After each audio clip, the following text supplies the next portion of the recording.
There's a lot of misinformation circulating on social media, and our mission with Verify is to get you the facts without all the spin. So lots of people on social media were confused to see the president's limo taking a pre-race lap at the Daytona 500. Some blasted him for possibly wasting taxpayer money. Others criticized him for using federal resources while campaigning. So we're verifying, was the president's NASCAR appearance a campaign stop, and who's paying for it?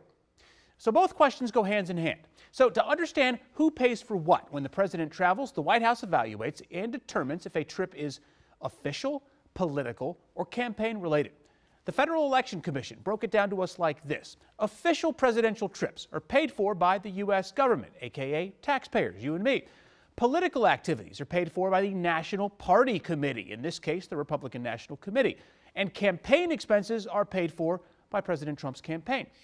Now, to find out if the Daytona 500 was a campaign stop, our Verify researchers contacted the White House and Trump's campaign, and they both confirmed that Daytona was an official event. We checked, and it wasn't listed anywhere on his campaign website. In a statement on Friday, Florida Representative Michael Waltz said he personally invited President Trump, who served as Grand Marshal of the race. Now, because the White House had determined the event was part of President Trump's official duties, the costs associated with it will be covered by the U.S. government.